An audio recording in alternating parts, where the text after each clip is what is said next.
नमस्कार, मी Sarjerao Salve Star India One मध्ये आपणा सर्वांचं हार्दिक स्वागत करत आहे। तर आताची सर्वात मोठी बातमी, आज अग्रलेख तुम्ही दिलाय त्याच्यात सांगताय की बांगलादेशमध्ये पूर्ण जगात खतरेमध्ये आहेत आणि एकीकडे मोहन बाबूल असं म्हणतात की लोकसंख्या वाढवली पाहिजे। जगातला किंवा देशातला हिंदू खतरे में म्हणजे संकटात आहे। तो नरेंद्र मोदी, अमित शहा आणि एकंदरीत भारतीय जनता पक्षाच्या राजकीय स्वार्थामुळे, आणि त्याला सुप्रीम कोर्टाने फूस लावली। चंद्रचूड यांनी, जस्टिस चंद्रचूड, काही घटनात्मक संस्था आणि या देशातली शांतता सुव्यवस्था भंग पावली। देशामध्ये निवडणुका जिंकण्यासाठी त्याने जी ठिणगी टाकली, त्याचा परिणाम जगातल्या ज्या ज्या भागामध्ये हिंदू मोठ्या प्रमाणात आहेत त्यांच्यावर होतो। नेपाळमध्ये सुद्धा हिंदूंवरती हल्ले झाले, कॅनडामध्ये हिंदूंवरती हल्ले झाले, बांगलादेशामध्ये हिंदूंची संपत्ती, हिंदूंची जीवितहानी सुरू आहे, पाकिस्तानमध्ये झालं। त्याला जबाबदार नरेंद्र मोदींची धोरणं, निवडणुका जिंकण्यासाठीची धोरणं। हिंदुस्थानामध्ये सातत्यानं दंगे घडवायचे, मुसलमानांना टार्गेट करायचं, प्रार्थनास्थळं खोदण्यासाठी प्रोत्साहन द्यायचं। याचा उलटा परिणाम इतर देशातल्या हिंदूंवर होतो, लक्षात घ्या। आणि नरेंद्र मोदींमध्ये किंवा त्यांच्या सरकारमध्ये तेवढी ताकद नाहीये, मजबूती नाहीये की बांगलादेशमध्ये जाऊन हिंदूंवरील अत्याचार हल्ले थांबवावेत, कॅनडात जाऊन हिंदूंवरील हल्ले थांबवावेत, किंवा अन्य देशात। इंदिरा गांधी 1971 साली जेव्हा बांगलादेश, पाकिस्तानमध्ये, पूर्व पाकिस्तानामध्ये हिंदूंवर हल्ले होत होते, तेव्हा इंदिरा गांधींनी पाकिस्तानवर सरळ हल्ला केला, सैन्य घुसवलं आणि तिकडल्या बांगलादेशींचंही त्यांनी संरक्षण केलं आणि हिंदूंनाही संरक्षण दिलं आणि पाकिस्तानचे 2 तुकडे करून बांगलादेश निर्माण केला। तुमच्यात ती हिंमत आहे? काश्मीरी पंडित आपल्या देशामध्ये सुरक्षित नाहीयेत, मणिपूरमधला हिंदू सुरक्षित नाहीये, आणि तुम्ही हिंदूंच्या नावावर मतं मागता। एक आहे तो सेफ आहे, जावं बांगलादेशामध्ये आणि हिंदूंना आधार द्यावा। हे जे संघाचे प्रमुख नेते आहेत इथे बसून पत्रकं काढतायत हिंदूंच्या सुरक्षेविषयी, सांगा प्रधानमंत्री मोदींना, धोरणात्मक निर्णय घ्या बांगलादेश संदर्भात। मी जे म्हणतोय ते योग्य आहे। या देशातला हिंदूंना जर सगळ्यात जास्त धोका कोणापासून असेल तर तो भारतीय जनता पक्षापासून। गोधरा कोणी केलं? साबरमती एक्सप्रेसला आग कोणी लावली? अशा अनेक प्रकरणं मला सांगता येतील। कोणी काय केलं, कशासाठी केलं, आणि त्याचे परिणाम आज देश भोगतो आहे। या देशामधला धार्मिक एकता संपलेली आहे, या देशातलं संविधान संपलेलं आहे, या देशातली लोकशाही संपली आहे, आणि आज या देशामध्ये बटंगे तो कटेंगे, एक आहे तो सेफ आहे, या घोषणांमुळे तरुणांची डोकी भडकवली गेली आणि संपूर्ण देशामध्ये दंगलीचा माहोल निर्माण करण्यात आलेला आहे। बांगलादेशमधली स्थिती अत्यंत चिंताजनक आहे। वर्षानुवर्ष तिकडे हिंदू राहतात, लाखोच्या संख्येने राहतात हिंदू बांगलादेशमध्ये, आणि तुम्ही तिथे त्यांना असुरक्षित करण्यामागे नरेंद्र मोदींचं परराष्ट्र धोरण कारणीभूत आहे। महाराष्ट्रात मुख्यमंत्री पदाच्या शपथविधीचा कार्यक्रम होतो आहे, 5 तारखेला शपथविधी तयारी सुरू झाली आहे, पण अजूनही गृहमंत्रीपद आणि अन्य मला एक कळत नाही, भारतीय जनता पक्ष जगातला पहिला क्रमांकाचा पक्ष, नरेंद्र मोदींसारखा मजबूत नेता, अमित शहांसारखा मजबूत नेता, महाराष्ट्रात देवेंद्र फडणवीस वगैरे वगैरे वगैरे, एका गृहमंत्री पदावरून या महाराष्ट्र राज्याचं सरकार अधांतरी लटकून पडलेलं आहे। हे कसले मजबूत लोक आहेत मग? कोण आहेत समोर तुमच्या? तुमचं स्वतःचं बहुमत आहे, तुमच्याकडे बहुमताचा आकडा स्वतःचा आहे. तुमच्याबरोबर अजित पवार आहेत 40 लोक घेऊन. शिंदे गटाचे लोक आहेत नाहीत मला माहीत नाही भविष्यात काय करतील, पण बहुमत असतानाही 15 दिवस तुम्ही शपथ घेत नाही, राज्याला सरकार देत नाही, राजभवनामध्ये सत्ता स्थापनेचा दावा तुम्ही करायला तयार नाही अद्याप. तुमचे जे समर्थक आमदार आहेत त्यांची नावं तुम्ही द्यायला तयार नाही. राज्यपालाकडून तुम्ही सरकार स्थापनेचं निमंत्रण घेतलेलं नाही आणि तुम्ही मांडव घातला. काय प्रकार आहे? राजभवन तुम्ही चालवताय का? आणि हे एका गृहमंत्री पदावरून थांबलेलं नाहीये, तुम्ही लक्षात घ्या. भारतीय जनता पक्षाने मनात आणलं तरी समोरचे जे काय मागण्या करतायत ना, एका मिनिटात चिरडून टाकते. काय डरपोक लोक आहेत सगळे, ईडी सीबीआयला घाबरून पळून गेलेले लोक आहेत. आणि जे निवडून आलेले आहेत ते का स्वबळावर निवडून आलेले नाही आहेत.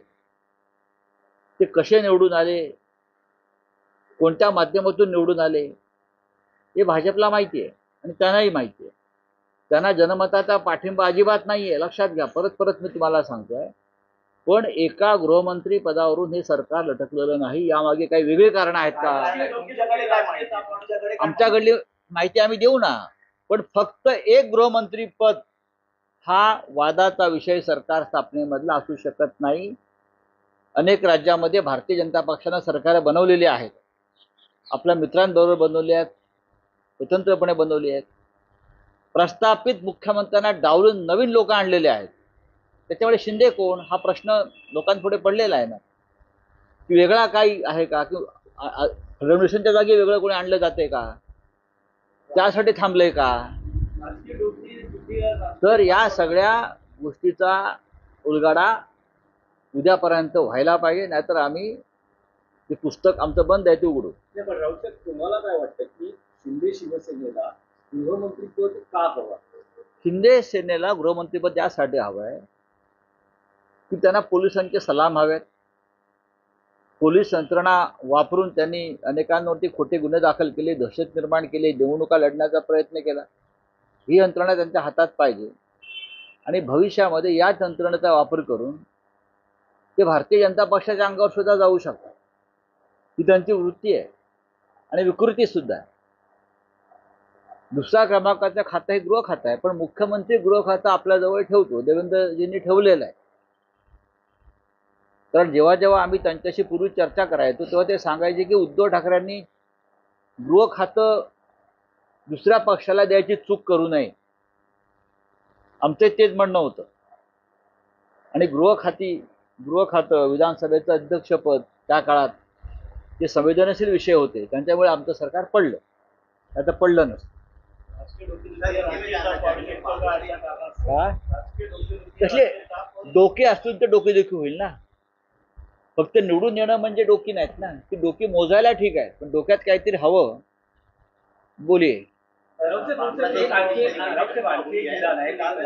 दानवे असं म्हणाले होते की जर उद्धव ठाकरे आमच्यासोबत असते तर आम्हाला आणखी जागा मिळाल्या. बघा, रावसाहेब दानवे किंवा भारतीय जनता पक्ष कधी कोणत्या विषयावरती उड्या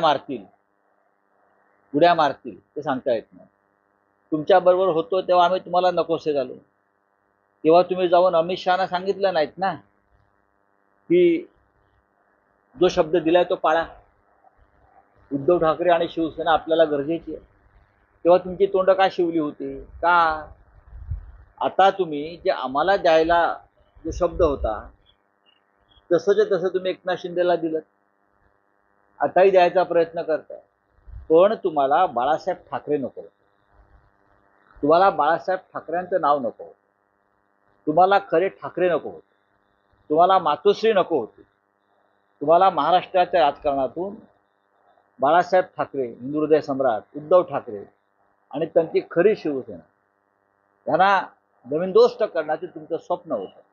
आता तुम्हाला हळूहळू कळेल खरं काय आणि खोटं काय. ज्या पद्धतीने एकनाथ शिंदे यांनी आता मुख्यमंत्री पदाबाबत ही लवचिकता दाखवली, तशी जर 2019 साली उद्धव ठाकरेंनी दाखवली. तुमच्याकडे चुकीची माहिती आहे, तुम्ही राजकीय अभ्यासात कमी पडताय. एकनाथ शिंदेला मुख्यमंत्रीपद दिलं होतं, ते आताचं म्हणत नाही. 2.5 वर्षाचं मुख्यमंत्रीपद एकनाथ शिंदे यांनी भोगलेलं आहे. तेव्हा जर ते मूळ शिवसेनेला दिलं असतं तर ही वेळ आली नसती. बरं का, तुम्ही आताचं बोलू नका, तुम्ही 3 वर्षापूर्वीचं बोला. आता एक निवडणूक होऊन गेलेली आणि एकनाथ शिंदे यांना म्हणजे डुप्लिकेट शिवसेनेला जो भारतीय जनता पक्ष मुख्यमंत्रीपद देऊ शकतो ते उद्धव ठाकरे यांच्या नेतृत्वाखालील शिवसेनेला द्यायला तयार नव्हतं, कारण त्यांना मूळ शिवसेना नष्ट करून या राज्यामध्ये डुप्लिकेट शिवसेना उभी करायची.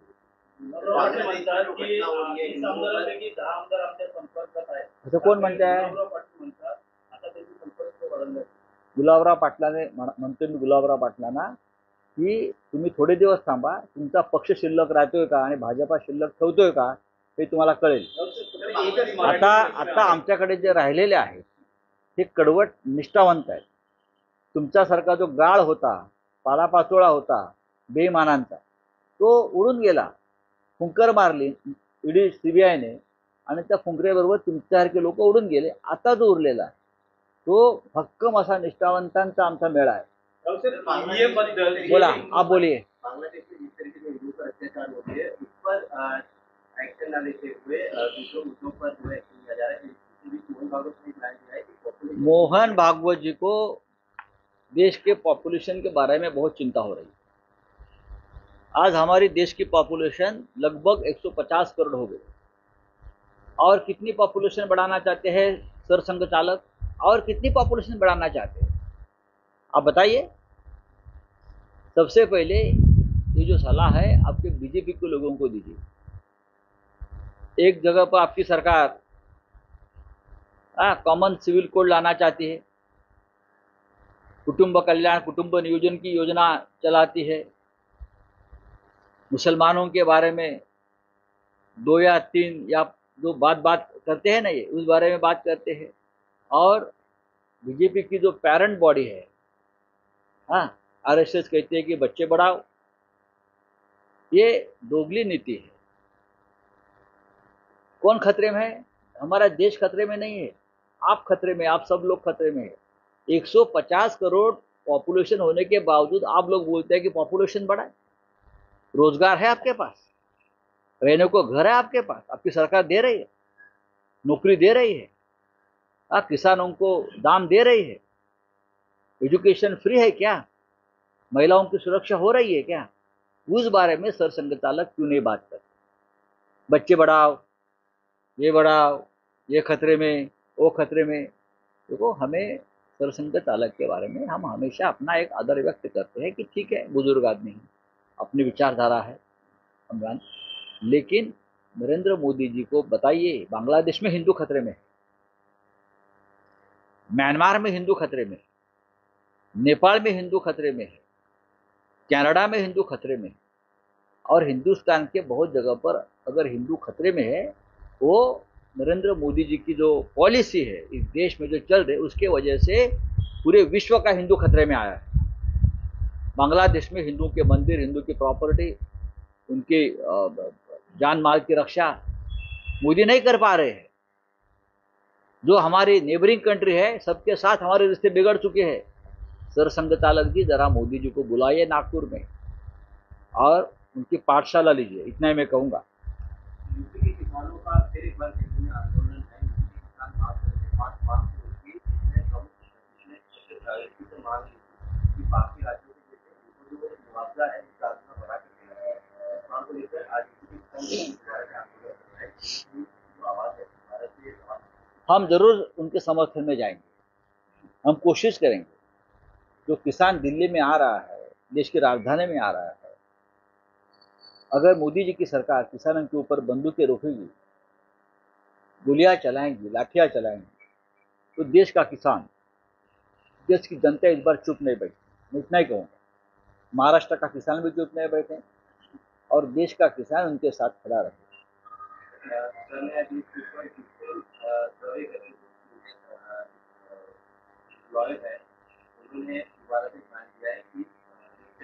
दुष्यंत दवे जी ने जो बात कही है वो पूरी देश की बात कही. दुष्यंत जी ने कहा है कि चीफ जस्टिस ऑफ इंडिया जो थे मिस्टर चंद्र थे, वो बीजेपी के आदमी थे। बीजेपी के आदमी की तरह उसने चेयर पर बैठकर काम किया है, ये दुष्यंत दवे जी का कहना है। और हम जिस तरह से महाराष्ट्र के बारे में एक संविधान के खिलाफ एक सरकार बनी और चलाई गई, वो सुप्रीम कोर्ट के प्रोटेक्शन में चली, तो मुझे लगता है ये भारतीय जनता पार्टी की पॉलिसी थी और सरन्यायाधीश होते हुए चंद्रचूड़ साहब ने ये पॉलिसी को आगे बढ़ाया। Thank you. दाढीला हलक्यात घेऊ नका. दाढीला हलक्यात घेऊ नका. विधानसभेला दाढीला हलक्यात घेऊ नका. दाढीला हलक्यात घेऊ नका, मग दाढी करा. तुमची दाढी एवढी हलकी आहे का? मग मी त्यांना रेझर पाठवतो. मी सांगतो आमच्या शिवसेना भवनातल्या लोकांना की चांगले एक रेझर पाठवा, त्यांना दाढी करायची आहे म्हणून. आता मुख्यमंत्री जेव्हा ते राहणार नाहीत तेव्हा त्यांच्यावरती वेळ येऊ शकते त्यांच्या लोकांवरती. नुसता दाढ्या ठेवून काय करणार? दिघे साहेबांना दाढी शोभली, त्यांची दाढी हलकी नव्हती. तुम्ही दिघे साहेबांच्या विचारांची दाढी सुद्धा हलकी केली. दाढी काय घेऊन बसला? हा, दाढी फक्त छत्रपती शिवाजी महाराजांनाच शोभली. बाकीच्या दाढ्या औरंगजेबाला होत्या. तुमची दाढी औरंगजेबाची आणि अफजल खानाची दाढी आहे, जे महाराष्ट्रावर चाल करून आले. तर इतर मुख्यमंत्री